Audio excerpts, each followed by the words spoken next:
কে এলো রে মরণ বুকে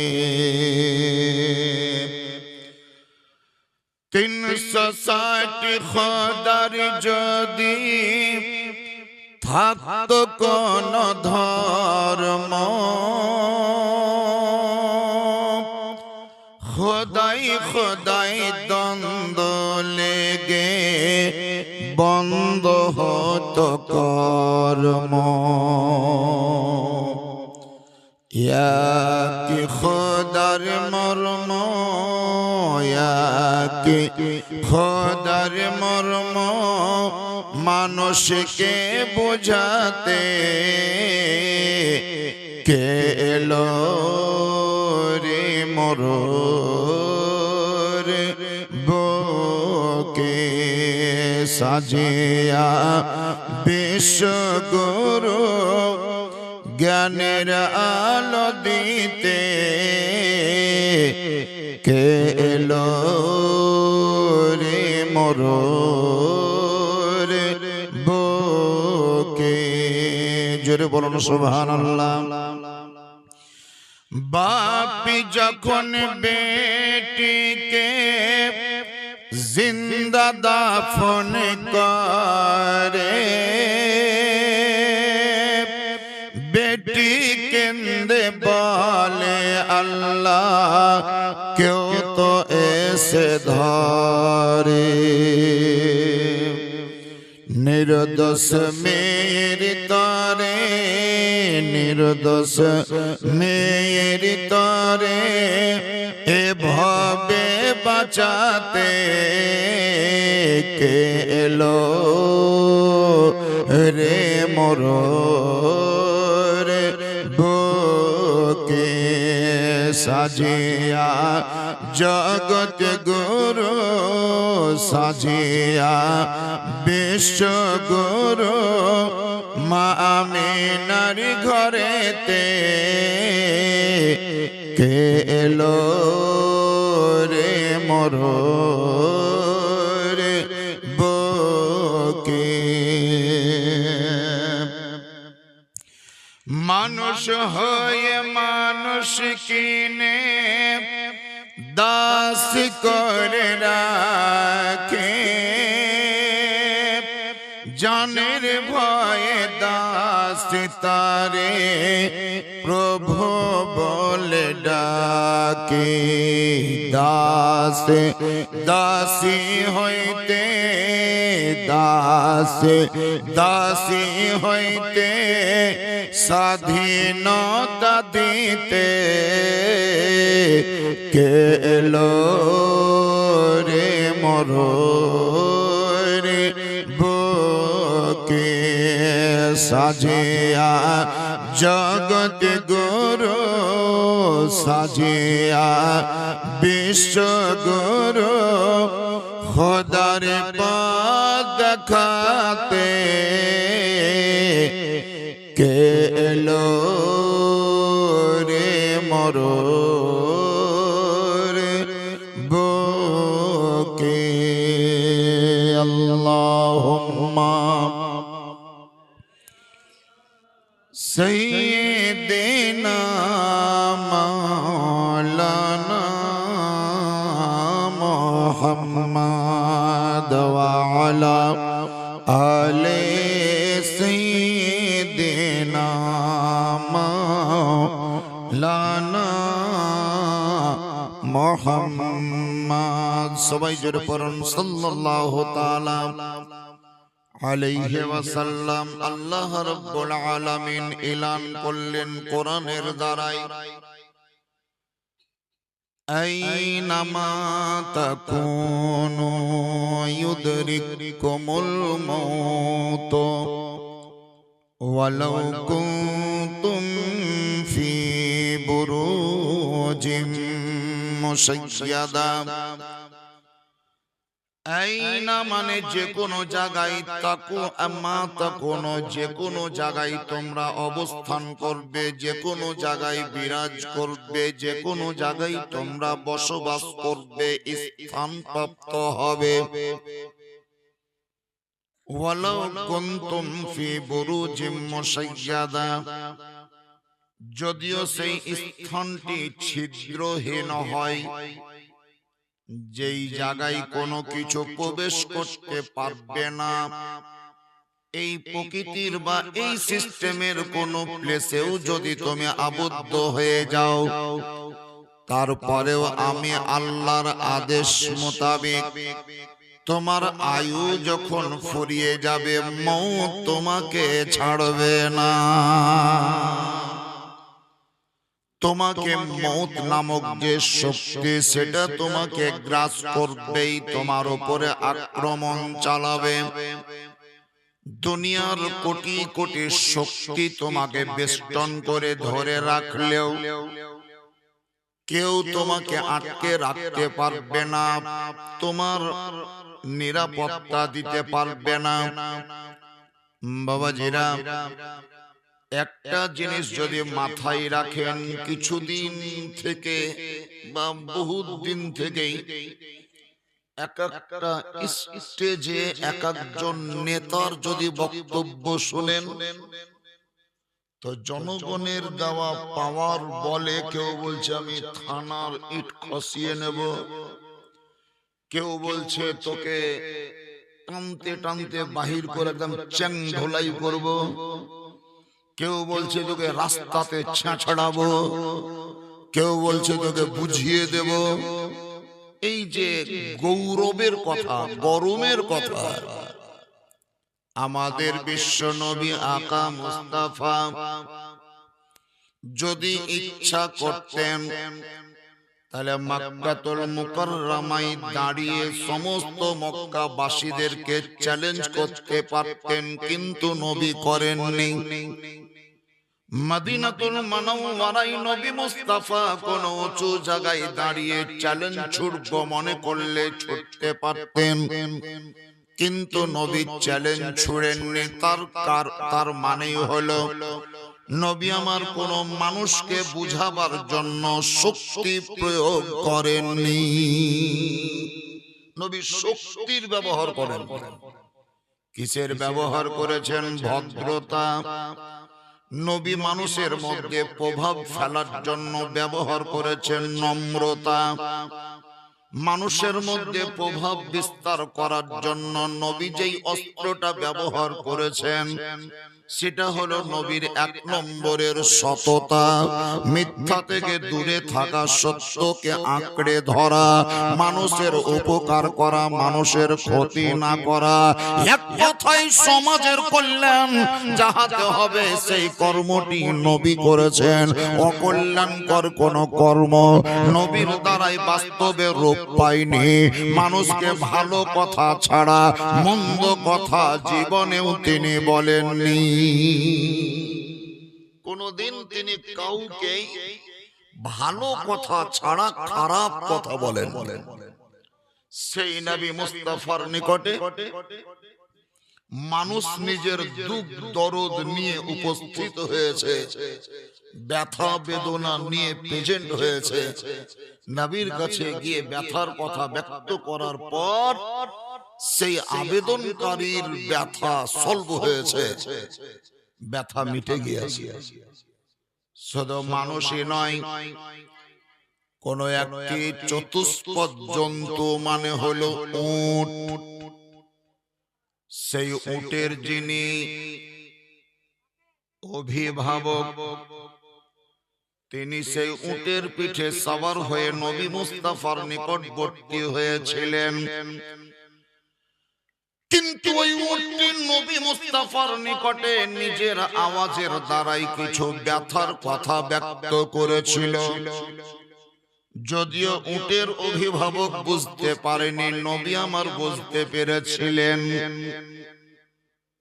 আল্লাহ তাআলা নবীকে সেই পাওয়ারও প্রদান করেছিলেন, যিনি মানুষের ভাষা তো বুঝতেন,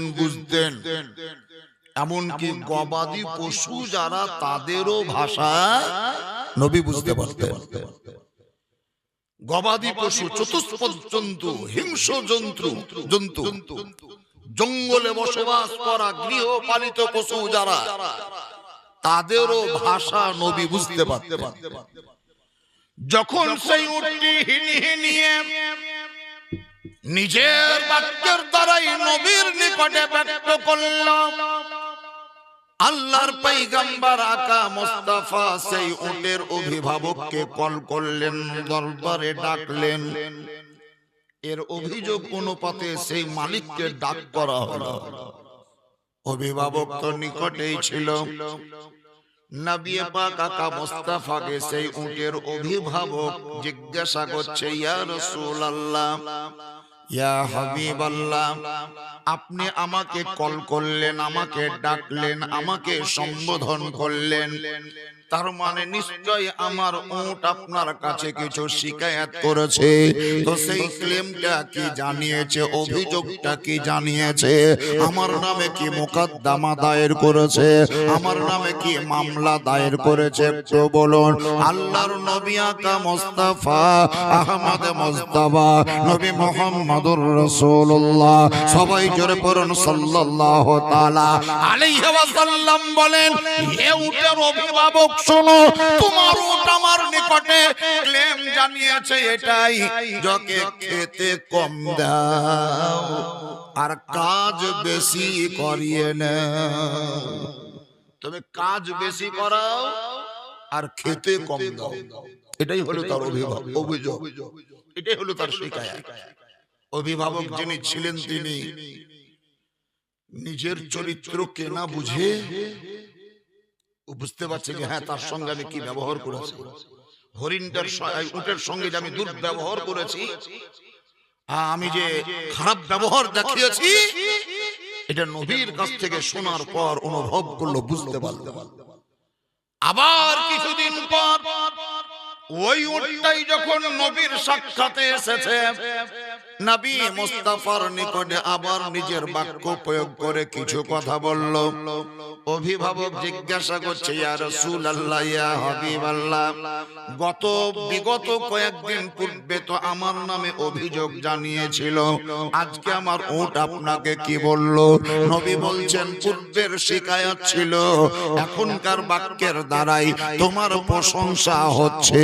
এক কথায় কাজ কম করাও আর তাহাকে তুমি খেতে বেশি দাও।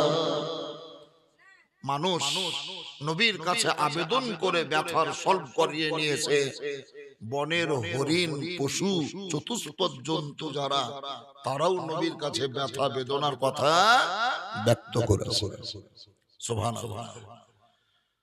আজকাল যাদেরকে আমরা অভিভাবক বলে মান্যতা দিয়ে থাকি, অভিভাবক বলে আমরা প্রাধান্য দিয়ে থাকি, যাদেরকে আমরা মাথার উপরে নিয়ে নাচি, যাদের ব্যাগ নিয়ে পিছন পিছন ছুটে বেড়ায়, তারা আপনার উপকার স্বার্থ ছাড়া করে না।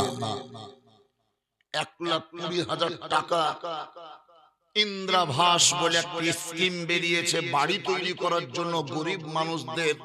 তুমি কিছু সাপোর্ট করো আর আমি কিছু দিচ্ছি, যে একটা ঘর তৈরি করো, বাস করার জন্য একটা গৃহ নির্মাণ করো। কত টাকা ঢুকবে তোমার অ্যাকাউন্টে? তো 1,20,000। যে ব্যক্তির নামে স্কিমটা স্যাংশন হয়েছে, টাকা পাওয়ার পর জিজ্ঞাসা করেন যে তুমি কত টাকা পেলে? তুই যে অ্যাকাউন্টে ঢুকেছে 1,20,000, কিন্তু আমি কাজে পেয়েছি মাত্র 1,00,000। 20,000 গেল কোথায়? তো যে রাস্তা খরচ, মানে বহুত দূর থেকে টাকা আসছে, তো তার জন্য রাস্তাতে একটা ক্যারিং কস্ট আছে না? রাস্তাতে মেলা জায়গায় স্টপেজ হয়েছে টাকা, এই স্টপেজে দাঁড়াতে দাঁড়াতে তার একটা খরচ হয়েছে। আবার যার মাধ্যমে খরচটা হলো, ওকে যদি দেখছি তো ডায়লগ দিচ্ছে, আমি ওকে টাকা পাইয়ে দিলাম, ওকে টাকা পাইয়ে দিলাম, ওকে টাকা পাইয়ে দিলাম, ওকে টাকা পাইয়ে দিলাম। আর যারা পেয়েছে তাদের বক্তব্য, ওকে 20,000 খাইয়ে দিলাম, ওকে 10,000 খাইয়ে দিলাম, ওকে 5,000 খাইয়ে দিলাম। ও বলছে পাইয়ে দিলাম, আর ই বলছে আমি খাইয়ে দিলাম। স্বার্থ ছাড়া কেউ কাজ করে না। একমাত্র স্বার্থ ছাড়াই যিনি জনকল্যাণমূলক কাজ করে গিয়েছেন পৃথিবীর মাঝে, তিনি হচ্ছেন আমাদের নবী। আকা মুস্তাফা আহমদ মুস্তাফা নবী মুহাম্মদুর রাসূলুল্লাহ সাল্লাল্লাহু তাআলা আলাইহি ওয়াসাল্লাম কোনদিন বলেননি, হে আমার উম্মত বর্গরা, তোমরা যদি আমাকে ভোট দাও তাহলে তোমাদের এই কাজ করিয়ে দেব, তোমরা যদি আমাকে ভোট দাও তাহলে এই কাজটা আমি তোমাদের করে দেব। এই কথা নবী আমার কোনোদিন বলেননি, বরং যেই দিন পৃথিবীর মাঝে পদার্পণ করলেন সেই দিনে গোটা বিশ্বের উম্মতের স্বার্থে আল্লাহর দরবারে ফরিয়াদ করলেন, আল্লাহুম্মা রাব্বে হাবলি উম্মতি, আল্লাহুম্মা রাব্বে হাবলি উম্মতি। হে আল্লাহ গো, যে উম্মতের স্বার্থে আমাকে দুনিয়াতে পদার্পণ করিয়েছ, সেই উম্মতের জন্য আমাকে পৃথিবীতে প্রেরণ করেছো, আমি নবী সেই উম্মতের জন্য তোমার কাছে আবেদন জানাচ্ছি, আমার উম্মতের গুনাহকে আল্লাহ তুমি মাফ করে দাও। স্বার্থ ছাড়াই নবী উম্মতের জন্য পরিশ্রম করেছেন, স্বার্থ ছাড়া কোনো স্বার্থ ছিল না। তবে নবী পাক আকা মুস্তাফা একটি কথা উম্মতের মাঝে ব্যক্ত করে গিয়েছেন, সব সময় বলেছেন, কি বললেন? সাল্লু আলাইয়া, সাল্লু আলাইয়া। হে আমার উম্মত বর্গরা, তোমরা আমার প্রতি দরুদ পড়ো, আমার প্রতি দরুদ পড়ো, আমার প্রতি দরুদ পড়ো। সাহাবায়ে কেরামগণ জিজ্ঞাসা করলেন, আসসালাতু ওয়াসসালামু আলাইকা ইয়া রাসূলুল্লাহ, আসসালাতু ওয়াসসালামু আলাইকা ইয়া হাবিবাল্লাহ। নবী গো, আপনার প্রতি যদি আমরা ঘন ঘন বেশি বেশি, এক কথায় বেশি মাত্রায় দরুদ পাঠ করি, তাহলে এর দ্বারাই আমাদের উপকারটা কি হবে? আমরা কতখানেক লাভবান হব? আমরা কোন কোন জায়গায় সাকসেস হব? কোন কোন জায়গাতে আমরা কামিয়াব কামড়ানো হব? নবী মুস্তাফা বলেছিলেন, আজকে পৃথিবীর মাঝে তোমরা আমাকে মসজিদে দেখতে পাও, আমাকে পৃথিবীর মাঝে কোন মাঠ ময়দানে দেখতে পাও, তোমরা তোমাদের সাক্ষাতে দেখতে পাও, মসজিদে নববীর ভিতরে দেখতে পাচ্ছ, কিন্তু যেই দিন পৃথিবী ধ্বংস হয়ে যাবে, দুনিয়ার কোন জিনিসপত্র থাকবে না, হাসরের প্রান্তর হবে, সেই হাসরের ময়দানে মাত্র তিনটি জায়গাতে তোমরা আমাকে পাবে। ওর মধ্যে একটা জায়গার নাম হলো পুলসেরাত, আরেকটি জায়গার নাম হলো হাউজে কাউসার, আরেকটি জায়গার নাম হলো মিজান। লোকের ভিড়ে কোটি কোটি মানুষের সমাগম হবে, সেই জায়গায় তোমরা আমাকে দেখার জন্য ছুটাছুটি করবে। তো তোমাদেরকে আগে থেকে আমি প্লেস সংকেত দিয়ে দিচ্ছি, হড্ডা বড্ডা হয়ে ঘোরাঘুরি করবে না, যেখান সেখান যত্র তত্র দরাদরি করবে না।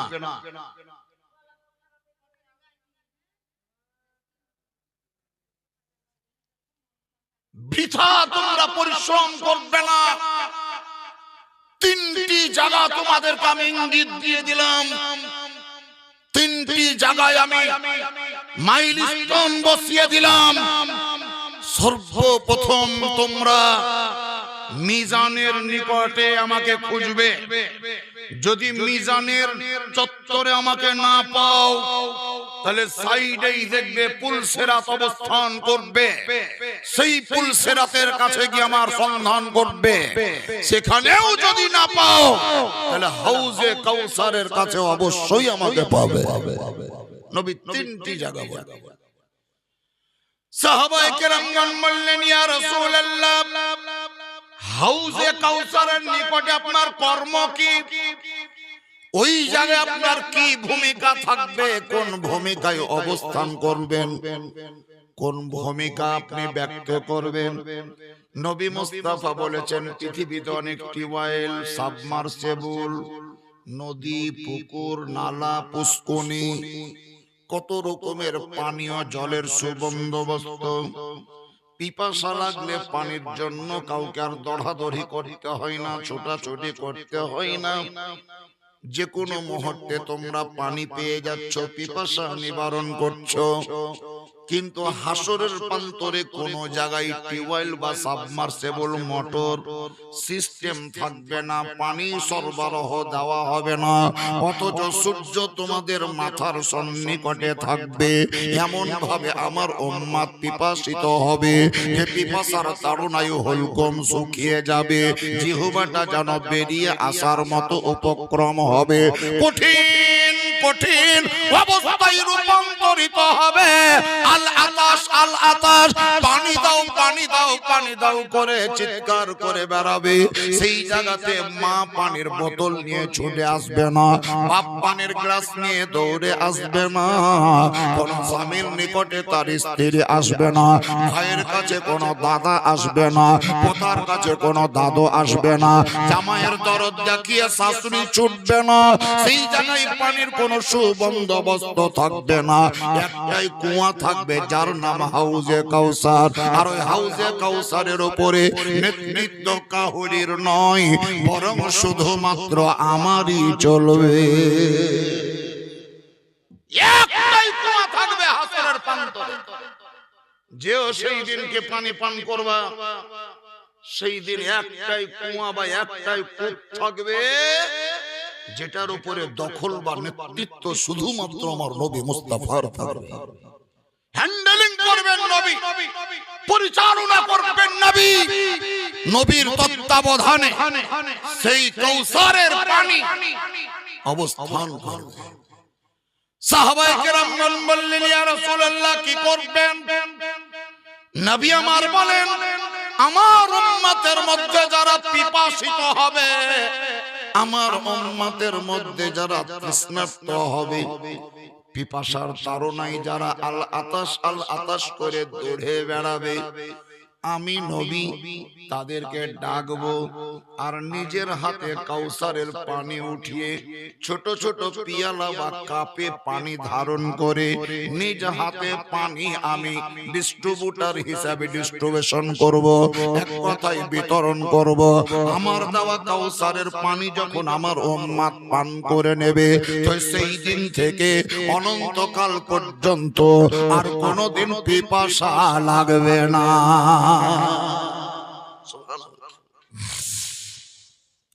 সাহাবায়ে কেরামগণেরা বলেছিলেন, ইয়া রাসূলুল্লাহ,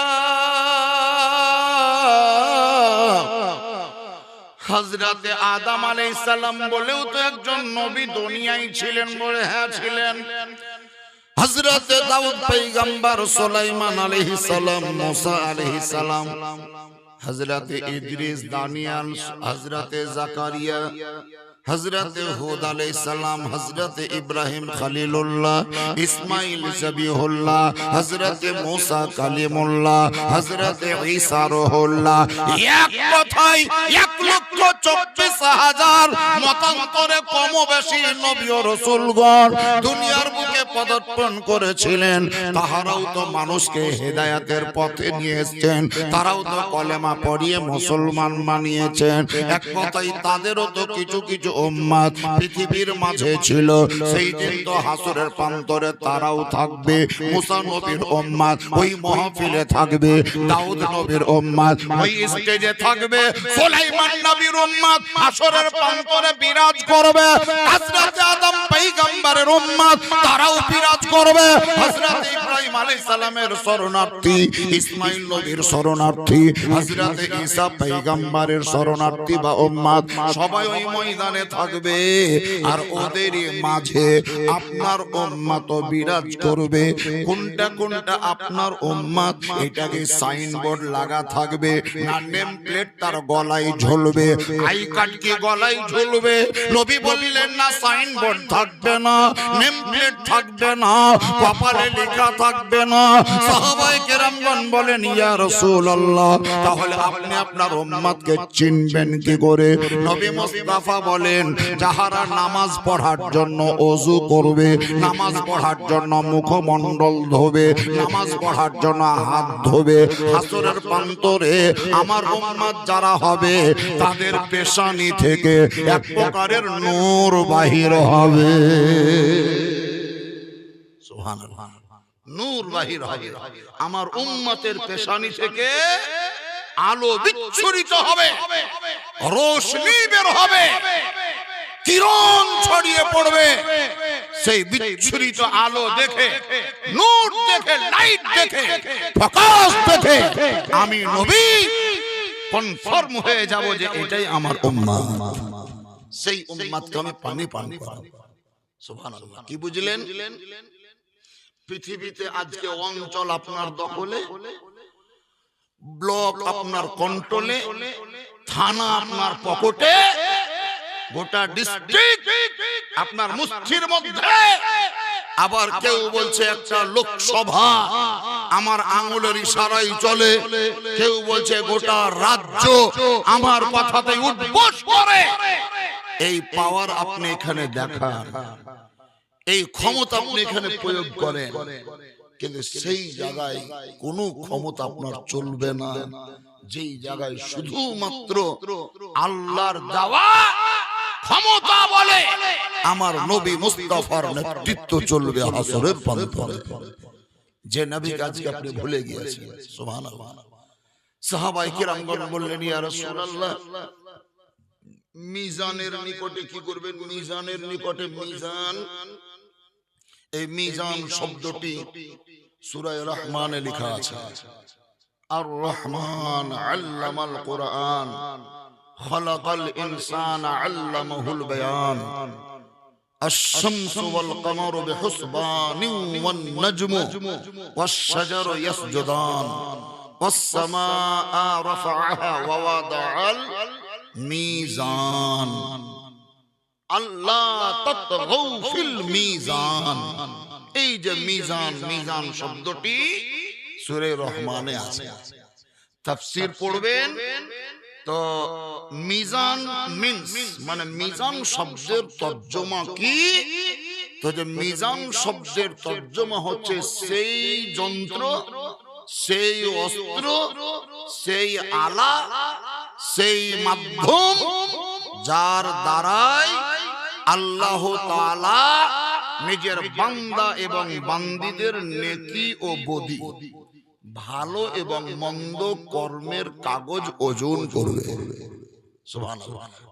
ওইটাকে মিজান বলা হয় কোরআনের ভাষায়। তো যে কোনো সামানপত্র ওজন হয় যে যন্ত্রে, সেটাকে আপনারা কি বলেন? তারাজু বলেন না ডালা বলেন? কি বলেন? তারাজু বলেন। তো কেউ তারাজু বলে, কেউ তো আবার পাল্লা বলে, কেউ ডালা বলে। আবার ওই লরি ওজন করার জন্য একটা তারাজু আছে, মাটির ভিতরে ফিটিং করা, কম্পিউটারে সেটিং করা, ওটাকে বলে ধরম কাঁটা। ধরম কাঁটা। আর 1 কিলো 2 কিলো চাল, আটা, আপনার ডাল, তরি তরকারি ওজন করার জন্য একটা তারাজু উঠেছে, ওটাকে বলে কম্পিউটার। কম্পিউটার ডালা, এটাও একটা তারাজু, ওইটাও একটা তারাজু। তারাজু বিভিন্ন রকমের, তারাজুর রকম ভিন্নতর। আপনি যদি আলু ওজন করেন তো আর তারাজু আলাদা। আবার যদি কাঠ ওজন করব মনে করেন, কাঠ 5 কুইন্টাল কাঠ, সেই তারাজু আলাদা। যদি 2 কুইন্টাল ধান ওজন করব মনে করেন তো ওর তারাজু আলাদা। লরিতে পাথর বোঝাই, লরি সহ পাথর ওজন করব মনে করেন তো ওর তারাজু আলাদা। আবার 1 আনা 2 আনা, 1 লাল 2 লাল 3 লাল 4 আনা 5 আনা সোনা ওজন করবেন তো ওর তারাজুর রকম আলাদা, ভিন্ন রকমের তারাজু। আমাদের যে তারাজুতে নেকি বদি ওজন হবে, সেই তারাজু বা মিজানটি কেমন কেমন বলার মতন কোন মাধ্যম নেই। রকম বলতে পারবো না যে এইরকম বলাই যাবে না। ওজন হওয়ার জন্য মিজান তো থাকবে, তারাজু তো থাকবে, ডালা তো থাকবে, কিন্তু ডালাটা কেমন এটা বলা যাবে না, আল্লাহ তাআলাই বেহতর জানে। তবে নবী পাক আকা মুস্তাফা বলেছেন ওই মিজান যেই মিজানে নেকি এবং বদি ওজন করা হবে, সেই মিজানের একটা পাল্লা এত বড় হবে যে সাত আসমান সাত জমিন ওই তারাজুতে রেখে দিলেও ঢুকে তো যাবে কিন্তু পাল্লা ভরবে না, ভর্তি হবে না। বুঝতে পারলেন? ওই তারাজুতে আমাদের নেকি বদি ওজন হবে। আপনি সাবালক হওয়ার পর থেকে কতটা মিথ্যা কথা বলেছেন নোট হয়ে আছে, কতটা সত্য বলেছেন নোট হয়ে আছে, কাকে কোন জায়গায় ধোঁকা দিয়েছেন সেটা স্যাটেলাইটের মাধ্যমে ভিডিও রেকর্ডিং হয়ে আছে, কোন জায়গায় গিয়ে আপনি একাই লোককে না জানিয়ে চুরি করেছেন ওটাও ভিডিও রেকর্ডিং এর ক্যামেরা হয়ে আছে। ভাবিয়েন না যে সিসি ক্যামেরা নাই মানে ধরা পড়বো না। আজকে আমরা সিসি ক্যামেরা দেখছি তো কাগজে সংকেত দেওয়া আছে আপনি বর্তমানে সিসি ক্যামেরার আওতায় অবস্থান করছেন, মানে আপনি সিসি ক্যামেরার আওতায় আছেন, তার মানে সতর্ক হন, যা খুশি তা করিয়েন। চেয়ারে বসে আছেন চুপচাপ থাকেন, কোন জিনিসে হাত দিয়েন না। সতর্কতা অবলম্বন করে দিয়েছে, আপনাকে সাবধান করে দিয়েছে।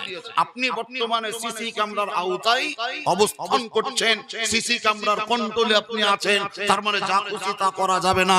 আল্লাহ তাআলা বলেন হে বান্দা তুমি পৃথিবীর সিসি ক্যামেরা দেখে সতর্কতা অবলম্বন করেছো, আমি আল্লাহ রাব্বে কায়নাত সমগ্র জগৎকে স্যাটেলাইটের মাধ্যমে আমি সব সময় পরিদর্শন করছি।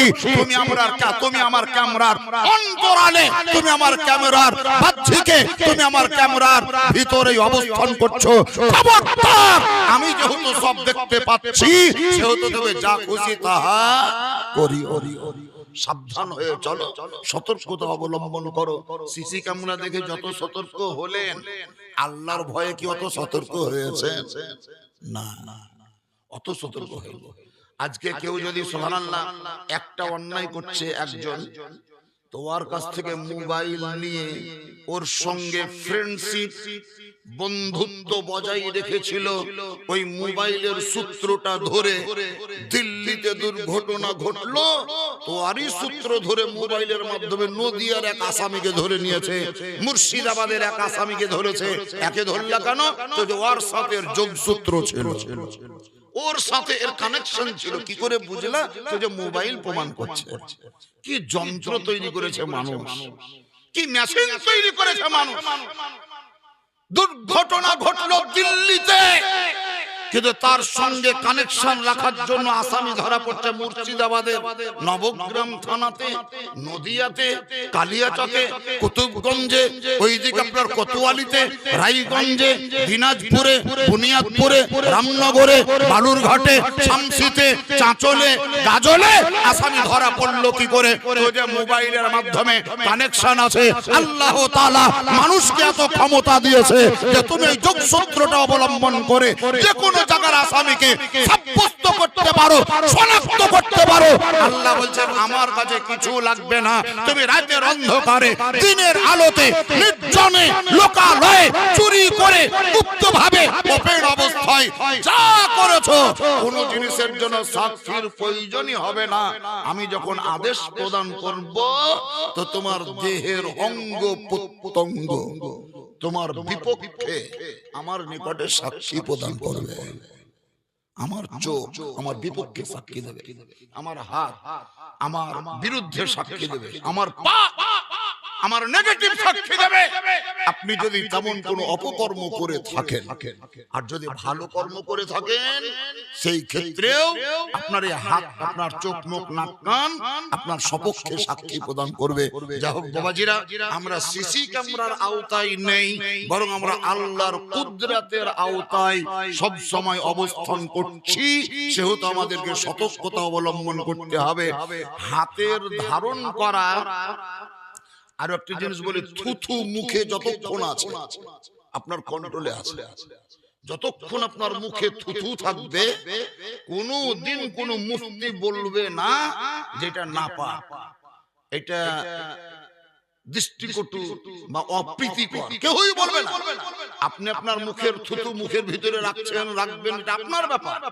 কিন্তু যখন ওই থুতুটা ফেলে দেবেন তো সেটাকে রিটার্ন নিয়ে মুখে ভরা যাবে আর কেউ যাবে। যারা বুদ্ধিমান, যাদের রুচিবোধ বলে জিনিস আছে, তারা সেটাকে ফিরে নিবে না। কিন্তু থুথু ফেলার আগে আপনাকে ভাবতে হবে, চিন্তা করতে হবে যে ডান দিকে যদি থুথু ফেলি তাহলে আমাকে ক্রসিং করার জন্য, ওভারটেক করার জন্য পিছনে কোনো যাত্রী আসছে না। যদি কেউ আসছে তাহলে আপনি সতর্কতা অবলম্বন করেন, ওই জায়গায় থুতু ফেলিয়েন না, ও পাশ কেটে চলে যাক, তারপরে ফেলবেন। বাম দিকে যদি ফেলেন আপনাকে দেখে ফেলতে হবে, নিচে যদি ফেলেন দেখে ফেলতে হবে, উপর থেকে যদি ফেলেন দেখে ফেলতে হবে। জানালা, আপনার বাসে চেপে আছেন, জানালায় মুখ বার করে থুতু ফেলার আগে আপনাকে সতর্কতা অবলম্বন করতে হবে। চলতি বাসে থুতু ফেলা যাবে না, পিছনে যে যাত্রী বসে আছে তার মুখে চোখে গিয়ে পড়বে। বাস যখন দাঁড়াবে তখন থুতু ফেলতে হবে। মুখের থুতু ফেলতে গিয়ে যদি এত সতর্কতা অবলম্বন করতে হয় তাহলে মুখের কথা বলার আগে আপনাকে কত সতর্কতা অবলম্বন করতে হবে। যে কোনো কথা বলার আগে কমপক্ষে 4 বার আপনাকে ভাবতে হবে, চিন্তা করতে হবে, টেনশন করতে হবে, ভেবে চিন্তে আপনাকে কথা প্রয়োগ করতে হবে। তার কারণ মুখের থুতু ফেলে দিলে যেমন রিটার্ন নেওয়া যায় না, মুখের কথা একবার বলে দেওয়ার পর আর ফেরত পাওয়া যায়। জি হ্যাঁ, যার জন্য খুব সাবধানে কথা বলতে হবে। আপনাকে আল্লাহ তাআলা বাকশক্তি দিয়েছে, মানে যা খুশি তাই বলে দেবেন, যেখানে খুশি যাহা খুশি যেমন ভাবে আপনি ব্যবহার করবেন, কখনো নয়। আপনাকে একটা কন্ট্রোলার করে বানিয়েছে। আপনাকে কন্ট্রোলে রাখতে হবে জবান, কন্ট্রোলে রাখতে হবে চোখ, কন্ট্রোলে রাখতে হবে হাত, কন্ট্রোলে রাখতে হবে আপনার ব্রেন বুদ্ধি।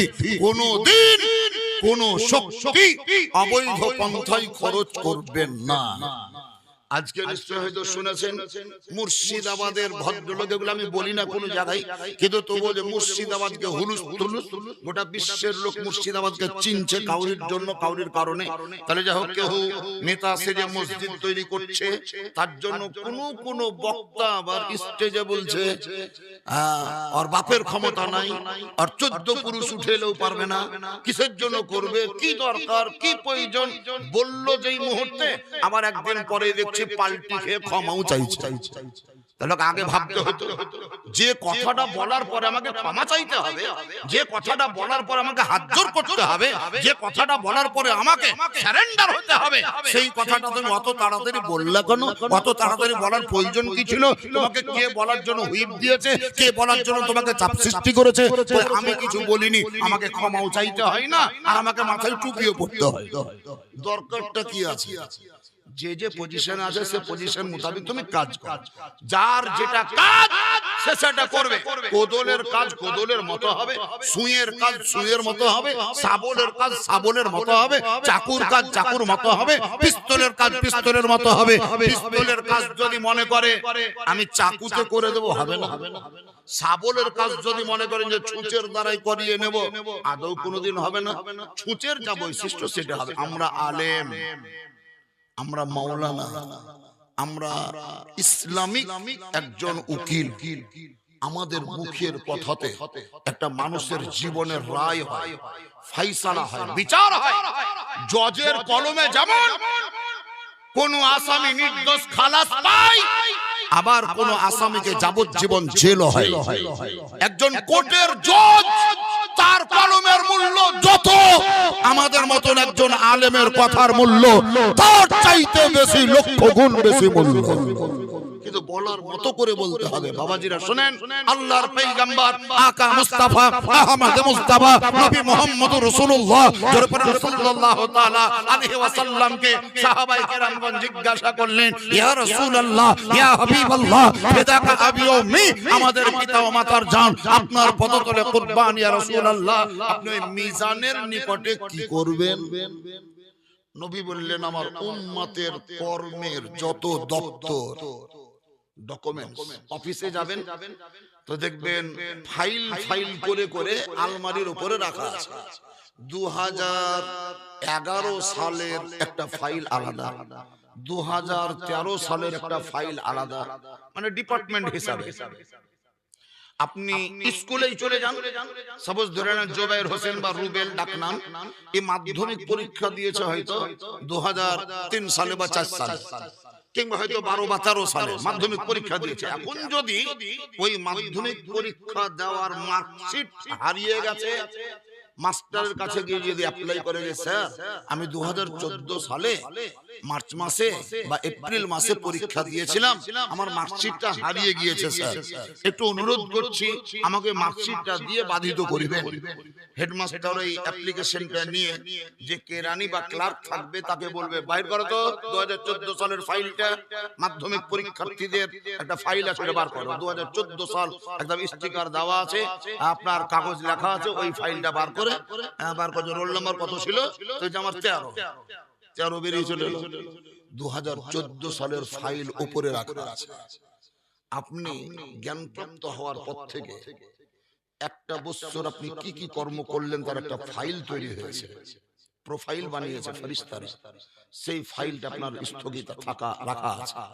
আপনি তারপরের বছর কি কি কর্ম করলেন, কোন জায়গায় বসলেন, কোন জায়গায় উঠলেন, কাকে কোন কথা বললেন, কি খাবার খেলেন, কোন জায়গা থেকে ইনকাম করলেন, উপার্জন করলেন, আপনার উপার্জন করার সংস্থাটা কোন জায়গায়, কোন ডিপার্টমেন্ট থেকে আপনি ইনকাম করলেন, প্রত্যেকটা। আজকে কে বলছে সিবি, কে বলছে সিআইডি, কে বলছে ইবি, কে বলছে সিডি, মেলা রকমের ওর ইনকাম কোথা থেকে এলো পরীক্ষা করার জন্য লোক চলে এসেছে। এত প্রপার্টি কি করে হয়? সরকারের লোক আসছে আপনার কাছে, সরকারের লোক এলেও না এলেও আপনার প্রপার্টি কতটা আছে, আপনি কোন জায়গায় কি কি করেছেন, কোন জায়গায় কি রেখেছেন, সব একটা একটা ফাইল হচ্ছে প্রতি বছরের। কে করছে ফাইলটা? আল্লাহই করছেন। কার মাধ্যম দিয়ে? ফেরেশতাদের মাধ্যম দিয়ে। ফেরেশতাদের মাধ্যমে ফাইল তৈরি হচ্ছে। আপনি যেদিন মরবেন সেই দিন আপনার দপ্তর ক্লোজ হয়ে গেল, বন্ধ হয়ে গেল, এই দপ্তর আর চলবে না, বন্ধ হয়ে গেল। এবার বন্ধ করে আল্লাহর দরবারে জমা দিয়ে দেবেন। এতদিন ধরে ওর ব্যাপারে আমাদেরকে কর্মস্থানে কর্ম করতে বলেছিলাম, আমরা করলাম, সে মরে গিয়েছে, তার মানে দপ্তর ক্লোজ হয়ে গিয়েছে, আর ভালোও নেই মন্দও নেই। এটা হাদিস পাকের মধ্যে আল্লাহর নবী বলেছেন, ইজা মাতাল ইনসানু ইনকাতা আমালুহু, মানুষ যখন মরে যায় তখন তার ভালো মন্দ কর্মের দপ্তর ক্লোজ হয়ে যায়, বন্ধ হয়ে যায়, আর কিছুই করতে পারে, ক্লোজ হয়ে গেল। তার মানে সিল মোহর মেরে আল্লাহর দরবারে জমা, ফাইল জমা আছে। 10 বছর আগে যারা মারা গিয়েছে তাদেরও ফাইল জমা আছে, 20 বছর আগে যারা মারা গিয়েছে তাদেরও ফাইল জমা আছে, আজকে যে ব্যক্তি মরেছে তারও ফাইল জমা হয়ে গেছে, 50 বছর পরে যে মরবে তারও ফাইল আল্লাহর কাছে, আল্লাহর নিকটে জমা থাকবে। সেই ফাইলটা বাহির হবে কবে? ওই হাসরের প্রান্তরে ফেরেশতাদের সাবমিট করা সেই ফাইল আল্লাহর নিকটে পেশ করা হবে। ইয়া রব্বে কায়নাত, এই ফাইলটা হচ্ছে এই ব্যক্তি, এই ফাইলটা হচ্ছে এই ব্যক্তি, এই ফাইলটা হচ্ছে এই ব্যক্তি। তখন ওই ফাইল থেকে বার করে ভালো কর্ম একদিকে, খারাপ কর্ম একদিকে, ভালো কর্ম এই সাইডে, খারাপ কর্ম এই সাইডে, চাপাও তারাজুতে, বাম দিককার তারাজুতে খারাপ কর্মের কাগজ বা দপ্তর চড়ানো হবে, ডান দিকটার পাল্লায় ভালো কর্মের যে লিস্ট বা ফর্দ বা আপনার ভাউচার সেটা চাপিয়ে দেওয়া হবে। ফেরেশতা তখন চাড়বে ডালা, তারাজু চাড়বে।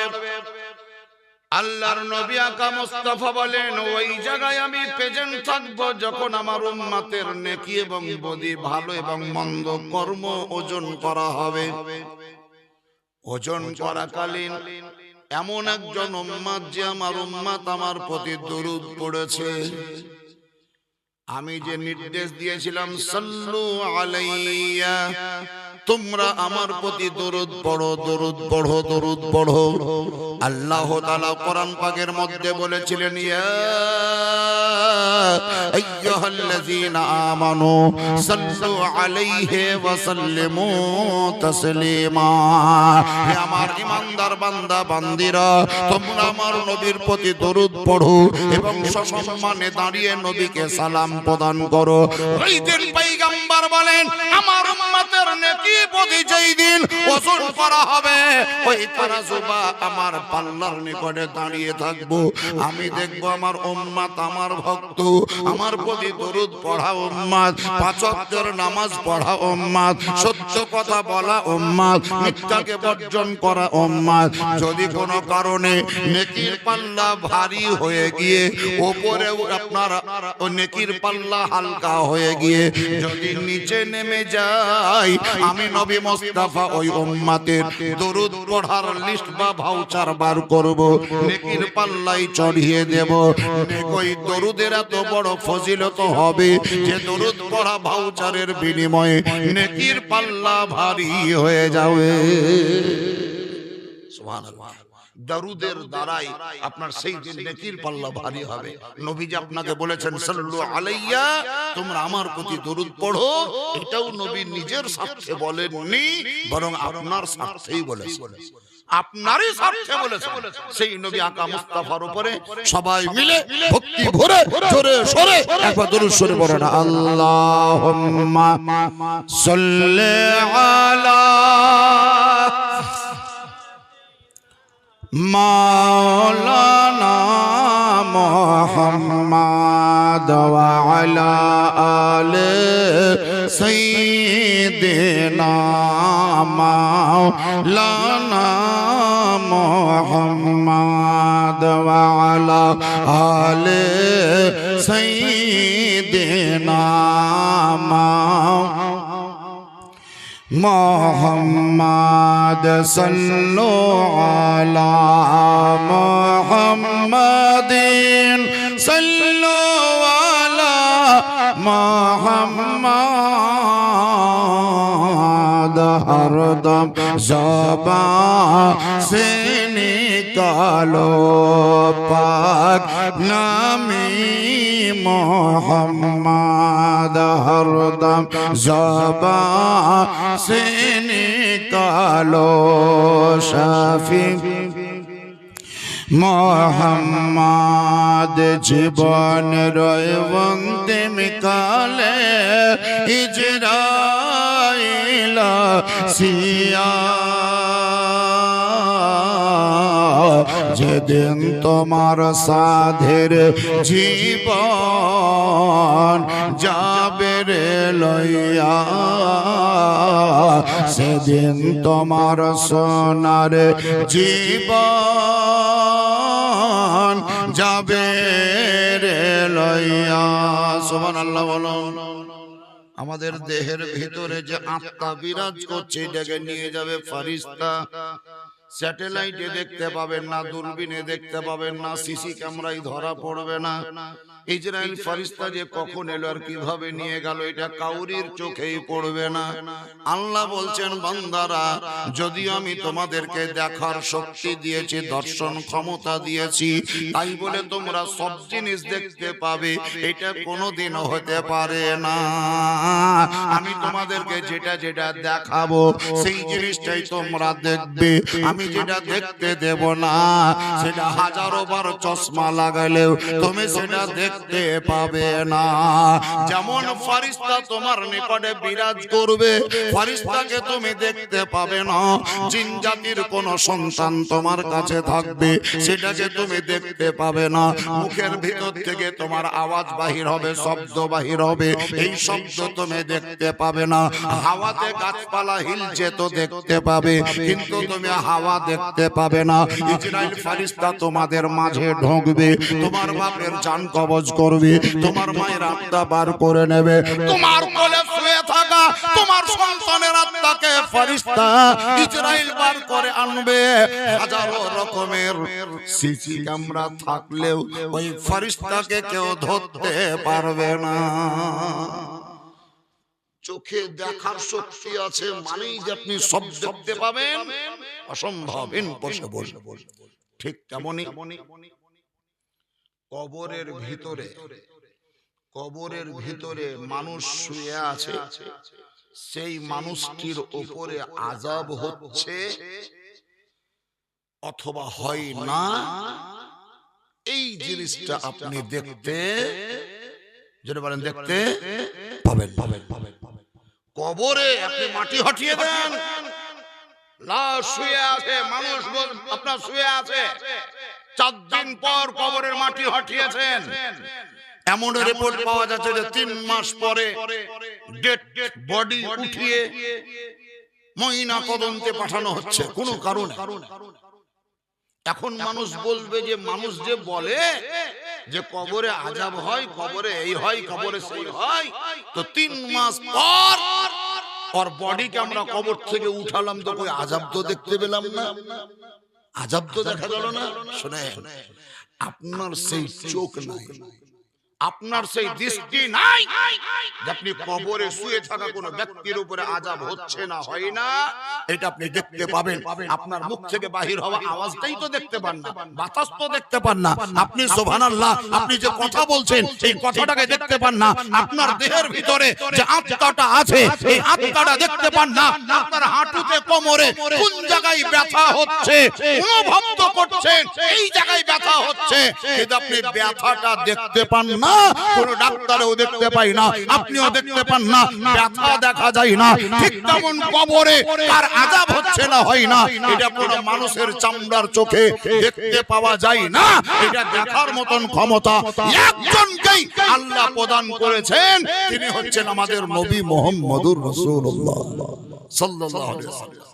সেই নবীকে আল্লাহ সেই পাওয়ার দিয়েছেন, হে নবী, হে মুস্তাফা, তুমি যদি কবরের পাঁজর দিয়ে যাও তো কোন কবরে আযাব হচ্ছে কোন কবরে হয় না এটা অন্য কেউ দেখতে না পেলেও তুমি দেখতে পাবে, এটা তোমার জন্য একটা আলাদা ফ্যাসিলিটি। সব ফ্যাসিলিটি সবারকে দেওয়া হয় না, একই দপ্তরে একই ডিপার্টমেন্টে আপনার একই দপ্তরে কাজ করছে সরকারের কর্মী, কিন্তু সব কর্মী সমপরিমাণ যেমন ফ্যাসিলিটি পাই না। আল্লাহর বান্দা আপনিও, আল্লাহর বান্দা আমিও, আল্লাহর বান্দা আরো কেউ, কিন্তু নবী মুস্তাফা যে ফ্যাসিলিটি আল্লাহর তরফ থেকে পেয়েছেন সেই ফ্যাসিলিটি কিয়ামত পর্যন্ত দ্বিতীয় আর কেউ পাবে না, আর কেউ পাবে না, আর কেউ পাবে না। বলছিলাম বাবাজি, সেই নবী আকা মুস্তাফা আহমদ মুস্তাফা নবী মুহাম্মদুর রাসূলুল্লাহ সাল্লাল্লাহু তাআলা আলাইহি ওয়াসাল্লাম বলেছেন, হে আমার উম্মত উম্মাতানেরা, তোমাদের দেহ থেকে আত্মা বেরিয়ে যাবে, তোমরা দেখতে পাবে। যারে তুমি এত যত্নে ঘরে তে রাখিলে, তাহার লাগি কতই কষ্ট দুঃখ না সহিলে, আজ তোমাকে রেখে দিয়া, আজ তোমাকে ছেড়ে দিয়া পাখি যাবে রে উড়িয়া, যেদিন তোমার সাধের জীবন যাবে রে লইয়া। চিৎকার করে বলুন সুবহানাল্লাহ। মাটির বাড়ি মাটির ঘর, মাটির বাড়ি মাটির ঘর, মাটির বিছান খানি, চতুর্দিক মাটি তোমার বাঁশের ছাউনি, কেমন করে রইবে তুমি, কেমন করে থাকবে তুমি অন্ধকারে পড়িয়া, যেদিন তোমার সাধের জীবন যাবে রে লইয়া। মরতে হবে হবে একদিন, মরতে হবে হবে একদিন, কেউ রবে না বাঁচিয়া, আমরা সবাই মরণ জালে আছি গো ফাঁসিয়া, ছাড়তে হবে মায়ার দুনিয়া, ছাড়তে হবে সোনার দুনিয়া, সব রবে পড়িয়া যেদিন তোমার সাধের জীবন যাবে রে লইয়া সেদিন তোমার সোনার জীবন যাবে রে লইয়া। মুআজ্জাজ সামাইন হযরত, আল্লাহর নবী আকা মুস্তাফা স্বার্থ ছাড়াই সারা জীবন উম্মতের জন্য পরিশ্রম করেছেন। এমনকি মুহাদ্দিসিন, মুহাক্কিকিন, মুদাক্কিকিন, মুফাসসিরিন, আলিমে দ্বীন, হাফিজে কোরআন, কারিয়ে কোরআন, মুফতিয়ানে দ্বীন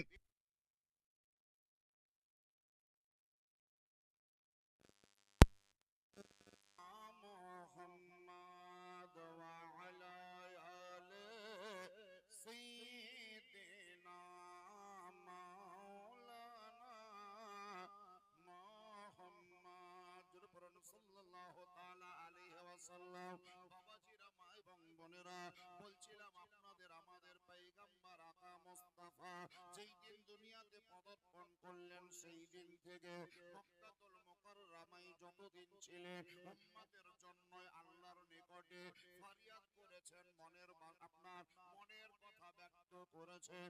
যেই দিন নবী আমার মদিনাতুল মুনাওয়ারায় চলে গিয়েছিলেন, সেই নবীর উপরে কেউ হাত গলাবে, নবীর উপরে কেউ হস্তক্ষেপ করবে, এটা আদৌ হতে পারে না। কিন্তু তারপরেও আমরা ইতিহাস যখন তুলে দেখছি তো নবীর পিঠের উপরে মক্কার কাফিরেরা উটের ভুঁড়ি চাপিয়েছে। মক্কার কাফিরেরা নবীর গলায় গামছা লাগিয়ে ফাঁস মেরেছে। তায়েফের প্রান্তরে তায়েফের যুবকের দলেরা দূর থেকে নবীকে পাথর ছুঁড়ে ছুঁড়ে মেরে নবীর দেহের চামড়া কেটে রক্তের ধারা প্রবাহিত হয়ে গিয়েছে। যদি জিজ্ঞাসা করেন ইয়া রব্বে কায়নাত, তুমি যে নবীর দেহরক্ষী, যে নবীর তুমি হেফাজতকারী, সেই নবীকে গাইড তুমি করো, অথচ তাইফের লোকেরা নবীকে মারলো কেন? মক্কার কাফিরেরা গলায় গামছা লাগালো কেন? মক্কার কাফিরেরা নবীর পিঠের উপরে সাজদার অবস্থাতে উটের ভুঁড়ি চাপালো কেন? আল্লাহ তাআলা বলবেন, হে আমার বান্দা বান্দীরা, আমার নবীর নামাজ পড়া, আমার নবীর রোজা করা, আমার নবীর থুথু ফেলা, আমার নবীর গোসল করা, আমার নবীর পায়খানা পেচ্ছাপ করা, আমার নবীর বস্ত্র পরিধান করা, আমার নবীর পানাহার করা, আমার নবীর বিবাহ করা, আমার নবীর তাহাজ্জুদের নামাজ পড়া, রাত্রি জেগে খোদার ইবাদত করা, চাঁদের দিকে ইশারা করে চাঁদকে দুই ভাগ করা, সূর্যের দিকে ইঙ্গিত করে সূর্যকে উঠিয়ে দেওয়া, যেমন আল্লাহ তাআলার তরফ থেকে পাওয়ার, এটা শুধুমাত্র উম্মতকে শিক্ষা দেওয়ার জন্য, শিক্ষা দেওয়ার জন্য সূর্যকে উঠিয়ে এটা শিক্ষা দেওয়া হয়েছে। খবরদার নবী মুস্তাফাকে সাধারণ মানিও না, সাধারণ ভাবিও না। চন্দ্রকে দুই ভাগে বিভক্ত করে দেওয়ার পর উম্মতকে শিক্ষা দেওয়া হয়েছে, খবরদার সেই নবীকে তোমরা সাধারণ মনে করিও না। এবং সেই নবীকে দুনিয়াদারি করিয়ে শিক্ষা দেওয়া হয়েছে উম্মতকে, খবরদার তোমরা আল নবীকে আল্লাহ বলে সিজদা করিও। নবীর মার খাওয়া যদি বলো, পথে হাঁটা বলো, ঘরের ভিতর আত্মগোপন করা বলো, দেশ ত্যাগ করে ভিন দেশে চলে যাওয়া বলো, সমস্তটাই হলো উম্মতের শিক্ষার জন্য, উম্মতের শিক্ষার জন্য, উম্মতের শিক্ষার জন্য। নবী যদি মার না খেতেন ধর্মের জন্য, তাহলে আজকে আমাদের মতন মৌলবীকে হাজারো লোক গালি দিচ্ছে, হাজার লোক আমাদের সমালোচনা করছে, আমরা সান্ত্বনা পেতাম কোথায়? আমি একজন মাওলানা মোল্লা, তুমি আমাকে গাল দিচ্ছ, সাইড থেকে আমাকে দলিল বলছে, খবরদার মেজাজ নিও না, তুমি তো একটা মৌলবী, তোমাকে মডেলের লোক গাল দিতেই পারে, তোমাকে কাঁঠাল বাড়ির লোক গাল দিতেই পারে, তোমাকে ওই বাঁধের লোক গাল দিতেই পারে, তোমাকে ইসমাইল হাজি টোলার লোক গাল দিতেই পারে, তুমি তো একটা মৌলবী। যিনি সমগ্র জগতের নবী, সেই নবীকে কাফেরেরা গাল দিয়েছে, ওই নবীর উপরে অত্যাচার করেছে, নবী মুস্তাফার উপরে নির্যাতন হয়েছে। নবীর উপরে যদি নির্যাতন হতে পারে তো তোমার মতন মৌলবীর প্রতি নির্যাতন হলো তো কি এমন যাই চলে এলো? খবরদার দুঃখ করিও না, আফসোস করিও না। নবীর কাছ থেকে ওই শিক্ষাটাও আমরা পেয়েছি যে আমাদের প্রতি যদি নির্যাতন হয়, অত্যাচার হয়, যদি আমাদের প্রতি নিপীড়ন হয়, তাহলে নবীকে ফলো করে আমরা সহ্য করব, ধৈর্য ধারণ করব, সবর করব। এক কথায় যে কোনো কাজে, যে কোনো কর্মে, যে কোনো ধর্মে, যে কোনো মর্মে, যে কোনো বিষয়ে, যে কোনো সাবজেক্টে, যে কোনো মুআমিলাতে ফলো যদি করতে হয়, কোন নেতা মন্ত্রীকে ফলো করব না, আমরা একমাত্র নবী মুস্তাফাকেই ফলো করব। শান্তিও পাবো, দুঃখ দুর্দশার সলভ করার পথও খুঁজে পেয়ে যাব। নবীর কাছ থেকে সব পাওয়া যাবে। আজকে আমরা যতটা নেতা মন্ত্রীদের কাছে দৌড়ে বেড়াই, ছোটাছুটি করি, নবীর দিকে যদি একটু ধাপিত হন, কোরআন আল্লাহ তাআলা কোরআন পাকের মধ্যে বলছেন ফাযকুরুনি আযকুরুকুম, তোমরা আমার জিকির করো, তোমরা আমার প্রশংসা করো, আমি আল্লাহ তোমার দিক থেকে এমন সুবন্দোবস্ত করব যে পৃথিবীর লোকের মাঝে তোমার চর্চা হয়ে যাবে। তুমি তো শুধু আমার বান্দাদের মাঝে আমার চর্চা করবে, আমার প্রশংসা করবে, আমি আল্লাহ তোমার প্রতি সন্তুষ্ট হয়ে ফেরেশতাদের মাঝে তোমার প্রশংসা করব, ফেরেশতাদের মাঝে তোমার চর্চা করব। যাই হোক বাবাজিরা, আল্লাহ তাআলা আপনাকে শক্তি দিয়েছে, পাওয়ার দিয়েছে। বললাম যেদিন আপনি মরে যাবেন, যেই দিনে আপনার দম বেরিয়ে যাবে, দেহ থেকে আত্মা বেরিয়ে যাবে, সেই দিন আপনার কর্মের দপ্তর ক্লোজড হয়ে যাবে, সিলমোহর মেরে দেবে, আর কিছু করতে পারবেন না। এখন যদি আপনার পক্ষ থেকে, এখন যদি আপনার পক্ষ থেকে আপনার বেটা কিছু করে, বাপ কিছু করে, ভাই কিছু করে, মা কিছু করে, পাড়ার লোক কিছু যদি করে আপনার পক্ষ থেকে, আর সেটাই যদি আল্লাহর সমীপে ইসাল করে, মানে পৌঁছে দেয়, তাহলে এটাকেই আরবিক ভাষায় ইসালে সওয়াব বলে। আমার বাপ মরে গিয়েছে, আল্লাহ নামাজ পড়ার তো ক্ষমতা আর নেই, রোজা তো রাখতে পারবে না, দান খায়রাত করতে পারবে না, কোরআন তেলাওয়াত করতে পারবে না, কলেমা পড়তে পারবে না, দুরূদ পড়তে পারবে না, সিজদা করতে পারবে না, রুকু করতে পারবে না, তাসবিহ করতে পারবে না, কিছুই করতে পারবে না, সব দপ্তর তার ক্লোজ হয়ে গেছে, বন্ধ হয়ে গেছে। ইয়া রব্বে কায়নাত, আমি 100 বার দরুদ পড়লাম, ধ্যান দেন কথার উপরে, আমি 100 বার দরুদ পড়লাম, এই দরুদ পড়ার বিনিময়ে যে নেকি বা সওয়াবটা তুমি আমাকে প্রদান করবে, সেই সওয়াব সর্বপ্রথম তোমার নবী মুস্তাফার রওজাতে পৌঁছে দাও, তোমার নবী মুস্তাফার গুম্বাদে খাজরায় পৌঁছে দাও, তোমার নবী মুস্তাফার দরবারে পৌঁছে দাও, এবং তিনার ওসিলায় সমস্ত আম্বিয়ায়ে কেরামগণের মাজারে মাজারে পৌঁছে দাও, তিনাদের ওসিলায় সমস্ত সাহাবায়ে কেরামদের মাজারে বা রওজা শরীফে পৌঁছে দাও, এবং তিনাদের ওসিলায় সমস্ত বুজুর্গানে দিন, কুল মুমিন মুমিনাত, মুসলিম মুসলিমাত, তৎসহ আমার বাপ যিনি আমার চোখের অন্তরাল হয়ে কবরে বিরাজ করছে, আল্লাহ তুমি তার প্রতি দয়াবান হয়ে দয়া করো, আর আমার দরুদ পড়ার সওয়াব আমার বাপের আমলনামায় পৌঁছে দাও। এটাকে ইসালে সওয়াব বলে, এটাই হলো ইসালে সওয়াব, এটাকে ইসালে সওয়াব বলে। আপনি ভালো কাজ করবেন, যে কাজ করলে সওয়াব পাওয়া যাবে, যে কাজ করলে নেকি পাওয়া যাবে। যেমন আজকে মিলাদ করছেন, জালসা করছেন, এটা একটা সওয়াবের কাজ। এই জালসা করার বিনিময়ে যে সওয়াব আল্লাহ তাআলা দান করবে, সেই সওয়াব ওই ব্যক্তির নামে আমরা পৌঁছে দেব যার উদ্দেশ্যে আজকে মিলাদ হচ্ছে। দিনের বেলায় নিশ্চয়ই কোরআন পড়া হয়েছে, সেই কোরআন শরীফ পড়ার পরিবর্তে আল্লাহ যে সওয়াব প্রদান করেছেন, সেই সওয়াব ওই ব্যক্তির খাতায় পৌঁছে দেওয়ার জন্য আল্লাহর কাছে আবেদন করব। যে তোহফা বা সিডনিটা রাখা হয়েছে, এটা দেওয়ার বিনিময়ে যে সওয়াবটা দান করা হবে, সেই সওয়াব ওই ব্যক্তির জন্য আল্লাহর কাছে প্রার্থনা করব তার আমলনামায় যেন পৌঁছে যায়। আপনারা 10 টাকা 20 টাকা করে এই মিলাদে যে দান করেছেন, এই দান করার বিনিময়ে যে সওয়াবটা আপনি পাবেন, সেই সওয়াবটা যেন নবী মুস্তাফার ওসিলায় ওই ইন্তেকাল করা ব্যক্তির কবরে বা আমলনামায় পৌঁছে যায়। কেউ যদি দুরূদ পড়ে, তার সওয়াব তার আমলে পৌঁছাবে। কেউ যদি সুবহানাল্লাহ নবীকে সালাম পাঠ করে, তার বিনিময়ে যে সওয়াব পাবে, সেই সওয়াব ওই ইন্তেকাল করা ব্যক্তির আমলনামায় পৌঁছাবে। আপনি যদি গরীব, এতিম, দুঃস্থ, অর্থহীন, খাদ্যের অভাবে যারা কোনো সময় চোখের পানি ফেলে, ওই সমস্ত ব্যক্তিদেরকে ডেকে আদর আপ্যায়ন করে, জামাই আদরে ডেকে খুব সসম্মানে সুন্দর দস্তরখানা বিছিয়ে নিজের দ্বারাই তার হাতকে ধুইয়ে ভালো ভালো খাবার তৈরি করে সেই ব্যক্তিকে খাওয়ান। ওই ব্যক্তি যখন খাবে মুখ থেকে দোয়া বাহির না হলেও তার অন্তর থেকে দোয়া বাহির হবে। তার কারণ পিপাসিত ব্যক্তিকে পানি পান করালে যত খুশি হয়, ক্ষুধার্ত ব্যক্তিকে খাবার খাওয়ালে অতটাই সে খুশি হয়, অতটাই সে তৃপ্তি পায়। এই কারণে আপনি যদি সওয়াবের নিয়তে, নেকির নিয়তে কাউকে খাওয়াবো মনে করেন, তাহলে বিশেষ করে বড় বড় কুটুম সদর আপনজন অসুর বাড়ি শ্বশুর বাড়িকে সিলেক্ট করার আগে আপনার গ্রামে, আপনার পাড়াতে, আপনার অঞ্চলে, আপনার ব্লকে যারা দুঃস্থ, অর্থহীন, গরিব, অন্যের জন্য ছুটে বেড়ায়, খাবারের জন্য দৌড়ে বেড়ায়, ওই সমস্ত ব্যক্তিদেরকে পছন্দ করে করে ডেকে আনেন। আমার বাপ মারা গিয়েছে, আপনি এক পেট খান, দুটো খাবার খান, দিয়ে আমার বাপের জন্য একটু দোয়া করে দেন, আমার মায়ের জন্য একটু দোয়া করে দেন। আপনি সেই খাবারটা তাকে খাওয়াবেন, হাত তুলে দোয়া না করলেও তার অঙ্গ প্রত্যঙ্গ এমনকি দেহের প্রতিটি লোমকূপ পর্যন্ত আপনার পিতার মাগফিরাতের উদ্দেশ্যে দোয়া করবে। ওই সমস্ত ব্যক্তিদেরকে ডেকে খাওয়াইতে হবে।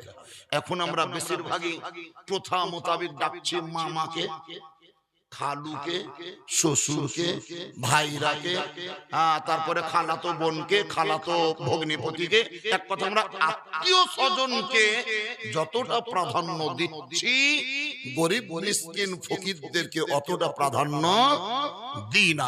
আমাদের রুলস চেঞ্জ করতে হবে, সিস্টেম পাল্টাতে হবে।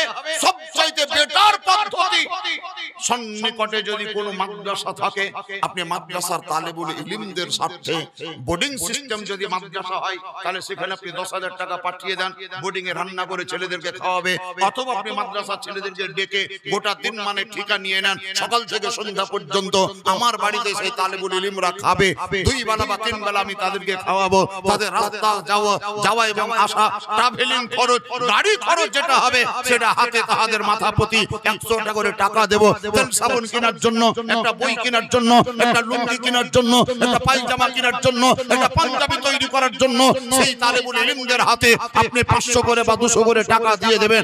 কসম খোদার, প্রতিটি তালেবুল ইলমের জবান থেকে আপনার ইন্তেকাল করা বাপের জন্য, ইন্তেকাল করা মায়ের জন্য মাগফিরাতের দোয়া করবে।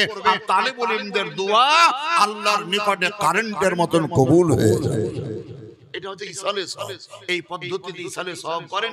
আজকে যে পদ্ধতি অবলম্বন করেছেন মিলাদের দ্বারাই, জালসার দ্বারাই, তোহফা বিতরণের মাধ্যমে, খুব ভালো পদ্ধতি, ভালো প্রসেস, কোনো অসুবিধা নেই। কিন্তু দানের দিকটাকেও আপনাকে বজায় রাখতে হবে। আমরা তো সুবহানাল্লাহ গরু জবাই করে কুটুম সদরকে ডেকে আনন্দ সহকারে খাওয়াই, তখন আমাদের মনের মধ্যে একটা কি যেন জিনিস বিরাজ করে যে আমি বিরাট বড় খানা করে লোককে খাওয়ালাম, বিরাট বড় খানা করে লোককে খাওয়ালাম। কিন্তু ওই বাপ, যে বাপ মারা গিয়েছে তার উদ্দেশ্যেই তো খাওয়ালেন। ওই জায়গাটায় আপনাকে মনে হচ্ছে যে আপনি গৃহস্থ, আপনি বড় লোক, প্রচুর টাকা আছে, আপনাকে আল্লাহ তাআলা ধন দিয়েছে, তার জন্য তো গরু জবাই করে খানা খাওয়াতে পারলেন, লোকজনকে খাওয়ালেন, খুব ভালো কথা। কিন্তু তালেবুল ইলম এসছে মাদ্রাসা থেকে 10টা ইমাম সাহেব বা মৌলভী সাহেব যদি বলে যে 10টা তালেবুল ইলমকে 100 টাকা করে টাকা, 1000 টাকা দেন, তো বাড়ির অভিভাবক বলছে বাপরে মৌলভীদের লোভ কত, দিনের বেলায় খাওয়ালাম আবার টাকাও চাইছে। একটা বক্তা নিয়ে এসেছেন জালসা করাবার জন্য, মিলাদ করাবার জন্য, বক্তা সাহেব বহুত দূর থেকে এসেছে, 5000 বা 6000 টাকা লাগবে। তখন বলে গরিব মানুষ 2000 নেন, গরিব মানুষ 3000 নেন, গরিব মানুষ 4000 নেন। গরু কেনার সময় হাটে গিয়ে কোনো লোক বলেনি যে আমি গরিব মানুষ, গরুটার দাম কমলেন। কেউ বলেছে আমি গরিব মানুষ, বাপের 40 করছি, গরুটার দাম কমলেন? বলেনি। প্যান্ডেল বানাকে গিয়ে বলেন যে আমি গরিব মানুষ কমলেন, মাইকলাকে গিয়ে বলেন যে গরিব মানুষ কমলেন।